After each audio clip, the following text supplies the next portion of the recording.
পুরো এপিসোড দেখতে জি5 অ্যাপ এখনই ডাউনলোড করুন।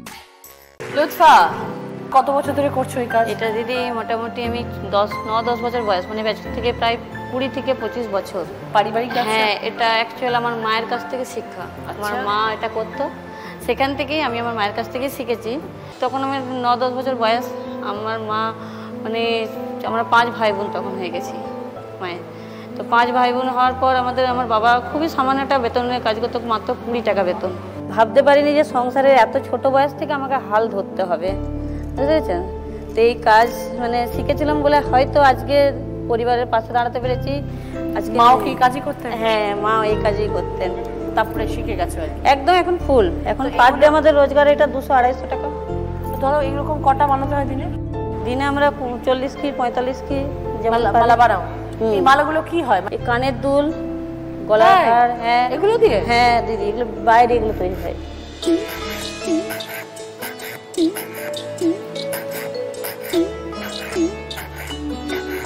আচ্ছা, এইভাবে তৈরি হয়। হলো দিদি? হ্যাঁ। এইটা এইভাবে নামাই আমরা।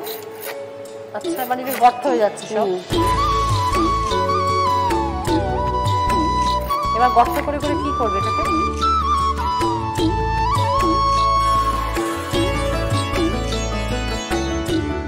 এই যে দিদি, এই মালা পেলাম এরকম ধার করে, বুঝতে পেরেছেন? এইভাবে যে সেগুলো এবার এইভাবে গাঁথি। আচ্ছা, মানে ওখান থেকে থেকে এগুলো বেরোচ্ছে? হ্যাঁ দিদি, দিয়ে এইভাবে আমরা গাঁথি। আচ্ছা, দিয়ে ওই মালাগুলো যেগুলো বানিয়েছো? হ্যাঁ দিদি, আমরা পার ডে 200, 250, 300 যে যেমন পারে করে। এই সারাদিনে কটা করে বানাও? 50 কি, 40 কি, 60 কি, যখন যেমন হয় আর কি। 40 কি মানে? 40 খি মানে 20, একটাতে 20 খি আছে, এরকম একটা একটা করে খি দিদি। দেখাও। আচ্ছা আচ্ছা, এগুলো তোমার এক একটা হচ্ছে 20টা করে?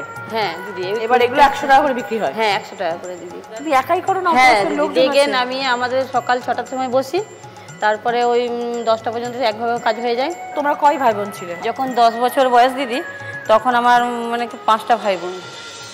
তো আমার 5 ভাই বোনের মধ্যে মানে আমিই বড়। এই 5 ভাই বোন যখন হলো, তারপরে হঠাৎ করে আমার মা অসুস্থ হয়ে পড়ে, এবং অসুস্থ হয়ে যাওয়ার পর আমার মায়ের সেই হালটা, সংসারের হালটা আমাকে ধরতে হয়। তারপরে যাই হোক দিদি, মানে সংসারটা ভালোই চলছিল। আমারও খুব কম বয়সে তখন মা বিয়ে দিয়ে দেয়। 16 বছর বয়সে আমার বিয়ে দিয়ে দিয়েছিল। আচ্ছা, সব বিয়ে হয়ে যাওয়ার পর দিদি আমি কিন্তু ভালোই সংসারে, ওখানে শ্বশুরবাড়িতেও আমাদের এরকম কাজ, ওই একই কাজ। হ্যাঁ, শ্বশুরবাড়িতেও আমার এরকমই কাজ আছে, মানে এই শ্বশুরবাড়িতেও যে আমরা এই কাজই করি। শ্বশুরবাড়িতে এই কাজ করার পর ভালোই সংসার চলছিল দিদি। দিদি হঠাৎ 2019 সালে 7ই সেপ্টেম্বর আমার হাজব্যান্ড মারা যায়। কেন? গাড়ি অ্যাক্সিডেন্টে। আমার মেয়ের তখন সেই 9 বছর বয়স।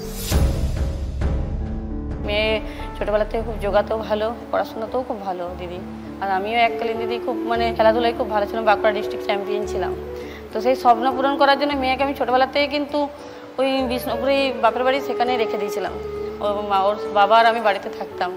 কিন্তু 2019 সালে ওর বাবা যখন মারা গেল দিদি, তখন আর এতটাই অসহায় পড়েছিলাম, যেটা দিদি আর বলার মতন কিছু নাই। জি5 ডাউনলোড করুন আর সব এপিসোড দেখুন একদম ফ্রি।